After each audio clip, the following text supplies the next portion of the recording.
नमस्कार, मी पंजाब डक. आज आहे 8 एप्रिल 2026. मी माझ्या शेतामध्ये ना या ठिकाणाहून राज्यातल्या शेतकऱ्याला अंदाज देणार आहे. कारण की काय झालं, नंदुरबारकडे काल थोड्याफार प्रमाणात पाऊस पडला. आज देखील नंदुरबार जिल्ह्यामध्ये तुरळक ठिकाणी 1-2 ठिकाणी फक्त स्थानिक वातावरण तयार होऊन पाऊस पडणार आहे नंदुरबारकडं. म्हणून हे 8 एप्रिलचा अंदाज लक्षात. पण राज्यातल्या सर्व शेतकऱ्याचं कांदा काढणी चालू आहे, हळद काढणी चालू आहे, गहू काढणी चालू आहे. तर त्या सर्व शेतकऱ्याला सांगू इच्छितो की राज्यामध्ये उन्हाचा पारा वाढत जाणार आहे, म्हणून हा अंदाज लक्षात.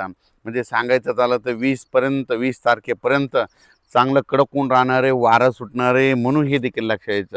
मग राज्यात काही पावसाचं वातावरण आहे का? तर मग तुम्हाला एक सांगू इच्छितो की राज्यामध्ये 17, 18, 19 दरम्यान काय होणार आहे, थोडं कोकणाकडं म्हणजे कोकणपट्टीकडं म्हणजे सातारा, कुडाळ, सातारा, त्याच्यानंतर पुणे जिल्हा, भोर, महाबळेश्वर, तसंच इकडं नाशिक इगतपुरीपर्यंत काय होणार आहे, 17, 18, 19, 20च्या दरम्यान त्या पट्ट्यामध्ये थोडं पावसाचं वातावरण तयार होणार आहे. म्हणजे ते त्या पट्ट्यातच राहणार आहे. महाराष्ट्रात इकडे या बाजूला येणार नाही, म्हणून हा अंदाज लक्षात घ्यायचा. मग राज्यात सांगायचं झालं तर तिकडं पाऊस पडत असल्यामुळे त्या टायमाला काय होईल, महाराष्ट्रात 18, 19, 20च्या दरम्यान थोडं ढगाळ वातावरण राहणार आहे, म्हणून हे अंदाज शेतकऱ्यांना लक्षात घ्यायचा. म्हणजे असा खूप काही मोठा पाऊस नाही, म्हणून त्याच्यामुळे काही चिंता करायची गरज नाही.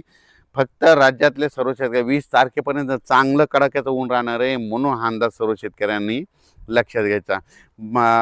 राज्यातल्या पूर्व विदर्भ म्हणजे पूर्व विदर्भामध्ये वर्धा जिल्हा झालं, नागपूर जिल्हा झालं, भंडारा जिल्हा झालं, चंद्रपूर, यवतमाळ, त्याच्यानंतर अकोला, वाशिम, त्याच्यानंतर इकडं बुलढाणा, अमरावती, या जिल्ह्यातल्या शेतकऱ्याला सांगू इच्छितो की सध्या तरी तुमच्याकडं पावसाचं वातावरण नाही, म्हणून हा अंदाज लक्षात. चांगली उन्हाची तीव्रता वाढत जाणार आहे. 42, 43, 44 अंशापर्यंत उन्हाचा पारा वाढत जाणार आहे, म्हणून हा अंदाज विदर्भातल्या 6 आणि 5, 11 जिल्ह्यातल्या शेतकऱ्यांनी लक्षात.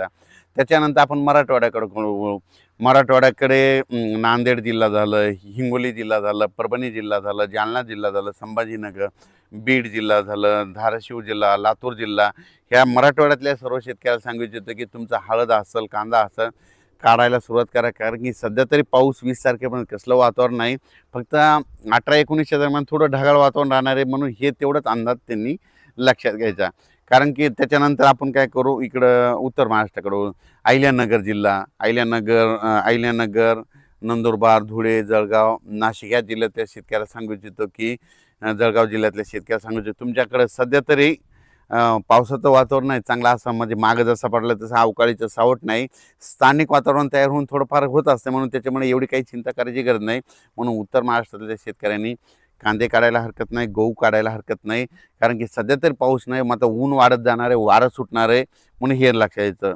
त्याच्यानंतर कोकणपट्टीकडं शेतकऱ्याचे काय झालं नेमकं, तिकडं आंबे चालू आहेत. तर तिकडल्याला सांगू इच्छितो की म्हणजे इकडं मावळ, पुणेच्या म्हणजे पश्चिमेला, पुणे जिल्ह्यापासून पश्चिमेला इकडं जुन्नर तालुका त्या पट्ट्यातल्या, त्याच्यानंतर इकडं सातारा, महाबळेश्वर त्या पट्ट्यामध्ये मात्र 18, 19, 20, 21च्या दरम्यान मात्र तिकडं पावसाचं वातावरण राहणार आहे.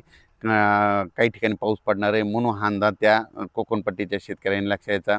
पण ते पाऊस मात्र महाराष्ट्रामध्ये तिकडे इकडल्या भागात पडणार नाही, म्हणून हे देखील लक्षात घ्यायचं. फक्त 18, 19, 20, 21च्या दरम्यान एप्रिल दरम्यान काय होणार आहे, फक्त कोल्हापूर जिल्हा, सातारा जिल्हा, पुणे जिल्ह्याच्या पश्चिम भागाकडं इकडं जुन्नर तालुका ह्या पट्ट्यामध्ये काय होणार आहे, थोडं पावसाचं वातावरण होणार आहे, म्हणून हे लक्षात घ्यायचं. आज देखील तुम्ही बघा 8 एप्रिलला नंदुरबार जिल्ह्यामध्ये नाशिक, दिंडोरी त्या परिसरामध्ये ढगाळ वातावरण आणि स्थानिक वातावरण तयार होऊन आज देखील नाशिक जिल्ह्याकडं तुरळक ठिकाणी थोडाफार पाऊस येणार आहे. खूप काही मोठा नाही, त्याच्यामुळे काही चिंता करायची गरज नाही. तसंच तेलंगणा, कर्नाटक, इकडं छत्तीसगड, मध्य प्रदेश त्या बाजूच्या लगतच्या शेतकऱ्याला सांगू इच्छितो की सध्या 20 तारखेपर्यंत हवामान कोरडं राहणार आहे, म्हणून हा अंदाज लक्षात घ्यायचा.